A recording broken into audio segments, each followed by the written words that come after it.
CET common eligibility test नहीं, common exploitation test है, जिसमें बहुत सारे बच्चों का, बेरोजगार बच्चों का इकट्ठे शोषण किया जा रहा है हरियाणा सरकार के द्वारा। जब से सोशियो इकोनॉमिक के 5 अंकों के विरुद्ध हाईकोर्ट ने फैसला सुनाया है, तब से 2 धड़े से बन गए हैं हरियाणा में। पहला तो ये जिनके पेपर क्लियर थे, जो नौकरी पे थे, कि कैसे उनकी नौकरी बचे, और दूसरा कैसे ये प्रक्रिया जल्द से जल्द पूरी हो, हरियाणा सरकार इस प्रक्रिया को पूरा करे।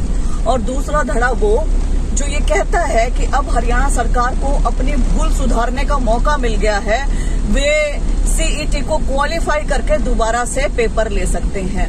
इसी आस में दोबारा से सभी लाइब्रेरीज भर चुकी हैं। लाइब्रेरी में बच्चे दिन रात मेहनत कर रहे हैं, एक आस में, एक छोटी सी आस में, पता कुछ नहीं है। सबसे ज्यादा दुर्गति हरियाणा के बच्चों की है कि हरियाणा सरकार बताती ही नहीं कि क्या करने वाली है। कम से कम क्वालिफाई करने वाली है वो बता दे, नहीं करने वाली है वो बता दे, 3 महीनों में भर्ती कर भी देंगे जो मसौदा तैयार किया है वो बता दे, या नाटक कर रही है, जिंदगियों से खेल रही है वो बता दे। लेकिन इन्होंने कुछ बताना नहीं होता। इन्होंने केवल और केवल बच्चों का भंडोला बना रखा है। ये जैसे खेल रहे हैं हमारी जिंदगियों से, बच्चों के सपनों से, करियर से, ये सब कुछ। आज अखबार की खबर है कि भर्तियों को गति देने की तैयारी, अगले माह सुप्रीम कोर्ट में अपील करेगी हरियाणा सरकार। इस माह क्यों नहीं, तो इसमें एक जो लिखी है चीज वो भी मैं पढ़ के बताऊंगी। हाँ, इसमें लिखा है 5 अंकों के मामले में हाईकोर्ट में रिव्यू केस दायर नहीं करेगी सरकार। तो कहने का अर्थ यह है कि पहले सरकार रिव्यू पिटीशन दायर करने की सोच रही थी हाईकोर्ट में, जो कि बहुत ही कॉमन सी बात है। रिव्यू कभी उठती नहीं है, मोस्ट प्रोबेबली वो खारिज ही होती, तो उसमें समय व्यर्थ होता। तो पहले तो ये रिव्यू करते, फिर उसके खिलाफ ये सुप्रीम कोर्ट जाते। अब सुप्रीम कोर्ट ये किस मामले में जा रहे हैं आपको पता होना चाहिए, क्योंकि इन्होंने कहा 5 अंकों के मामले में। हरियाणा कर्मचारी चयन आयोग की ग्रुप सी और डी की भर्तियों को पूरा करने के लिए हरियाणा सरकार ने तैयारियां तेज कर दी हैं। और इनकी तैयारियां क्या हैं? पंजाब एवं हरियाणा हाईकोर्ट द्वारा ग्रुप सी और डी पदों की भर्ती में सामाजिक आर्थिक मानदंड को असंवैधानिक करार दिए जाने के बाद अब हरियाणा सरकार सुप्रीम कोर्ट जाने की तैयारी में है। आप ये देखें कब आया था फैसला, इनकी तब से तैयारी ही चल रही है। तो आप समझें कि कितने गंभीर है युवाओं के भविष्य को लेकर। इसके लिए सरकार ने अपने टॉप के कानूनविदों से पूरा केस तैयार कर लिया है। ये टॉप के कानूनविद पिछले 10 साल से कहाँ थे, पिछले 5 साल से कहाँ थे, जब हर एक भर्ती कोर्ट में अटकी हुई थी और जब तुम लोग जाते भी नहीं थे उसकी सुनवाई में, तारीख पे तारीख मिलती रहती थी। टॉप के कानूनविद अगर उस समय खड़े कर लेते तो बहुत सारी भर्तियां तो निकल जाती। ये टॉप के कानूनविदों ने ये नहीं बताया कि यदि सीईटी क्वालिफाई कर देते तो तुम आज जिस पोजीशन पे खड़े हो वहां होते ही नहीं। ये तो नॉर्मल से नॉर्मल बच्चा बोल रहा था।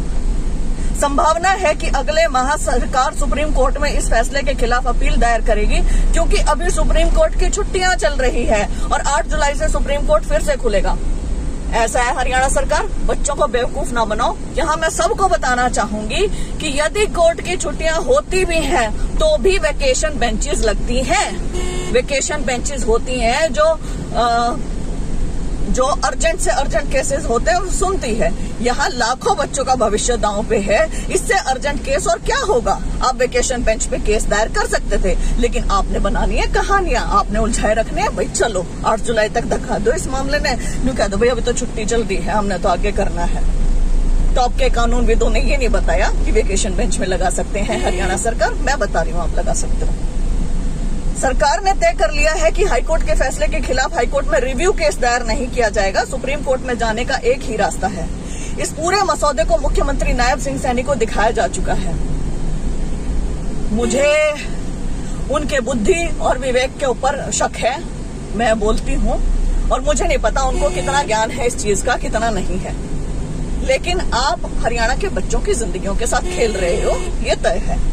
सुप्रीम कोर्ट जाने के पीछे सरकार का तर्क है कि पंजाब एवं हरियाणा हाईकोर्ट की डबल बेंच ने पहले ही सामाजिक आर्थिक मानदंड के अंकों को सही ठहराया हुआ है, इसलिए सुप्रीम कोर्ट को इस फैसले को आधार बनाया जाएगा। इतना ही नहीं, खंडपीठ ने भी हरियाणा सरकार की तारीफ भी की हुई है। ऐसे में डबल बेंच के फैसले को डबल बेंच नहीं पलट सकती। यदि फैसला पलटना है तो बड़ी बेंच के सामने सुनवाई होनी चाहिए।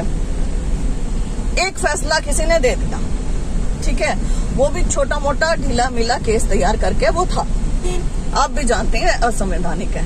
दूसरा फैसला जो भी लेटर स्टेज पे होता है, मान लीजिए कोई फैसला हुआ है 2015-16 में, दूसरा फैसला हो रहा है 2024 में, तो 2015-16 वाला फैसला उठा के कैसे कह सकते हैं कि हम ये वाला दिखाएंगे? नहीं हो सकता है। वो जो लेटर स्टेजेस पे होता है, जो आखिरी फैसला होता है, वो मान्य होता है। आप भी तो यही चीज करते हैं। आप भी तो पहले कोई नोटिस निकालते हैं, फिर दूसरा कोई नोटिस निकालते हैं, फिर तीसरा कोई नोटिस निकालते हैं, और वो पहले वाले को चेंज कर रहा होता है, दूसरे वाले को चेंज कर रहा होता है, तीसरे वाला। तो बच्चे भी फिर आपके खिलाफ चले जाए कि आपने भी तो उस तारीख को पहले वाला नोटिस निकाला था, हमने तो वही सोच के काम किया, तो हम तो वहीं जाएंगे। फिर आप क्या कहोगे? नहीं भैया, पहले वाले को ओवरशैडो कर दिया, ओवरकम कर दिया ना सेकंड वाले नोटिस ने, तो पहले वाले का महत्व नहीं रहा। जो लेटर स्टेजेस पे है उसका महत्व रहा, दूसरे वाले को तीसरे ने कर दिया। यही होता होगा, कॉमन सेंस की बात है। तो पहले वाले फैसले को पलट दिया ना।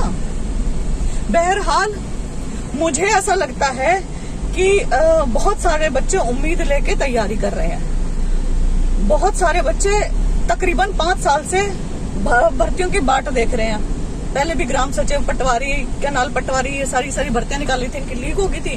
फिर उसके बाद इन्होंने सीईटी का झुंझुना छेड़ दिया था कि भैया सीईटी करवाएंगे, उसके अंदर सारी ले लेते हैं भर्तियां, जो कि इनसे वो भी पूरा नहीं हुआ। और इसी के साथ जो बच्चे 3.5 साल से पहले सीईटी देने से पहले योग्यता नहीं हासिल कर पाए थे, 12वीं पास नहीं थे, ग्रेजुएशन नहीं थे, वे बच्चे अलग। वे बच्चे अब 3.5 साल से बाट देख रहे हैं कि सीईटी हो, हम एग्जाम दें और हम लगें, लेकिन वो योग्य होने के बावजूद भी एग्जाम नहीं दे पा रहे हैं। क्यों? क्योंकि सीईटी आपने दोबारा करवाया नहीं। 1 साल में 2 सीईटी करवाने वालों से एक सीईटी तो पूरा हो नहीं रहा है, उसमें भी आप ढंग से चल नहीं रहे हो।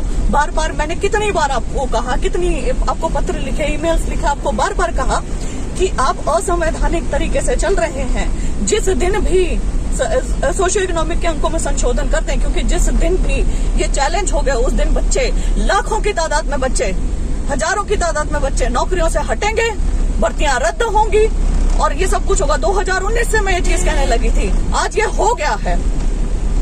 उसके बाद भी आप इसको पुश करने में लगे हुए हैं। यू नो दिस थिंग कि इट इज नॉट पॉसिबल। संशोधन करके आप चल सकते हैं, ऐसे नहीं चल सकते हैं। बहरहाल इनका नाटक जारी रहेगा। हम भी नहीं जानते हैं कि क्या करना चाहते हैं, लेकिन मैं एक आपको विश्वास दिलाती हूँ कि मैं आप लोगों के साथ खड़ी हूँ, खड़ी रहूंगी। जहां मेरी जिस चीज में भी जरूरत होगी, उस चीज में एक आवाज मार देना और श्वेता तुम्हारे साथ खड़ी मिलेगी। बहुत बहुत धन्यवाद।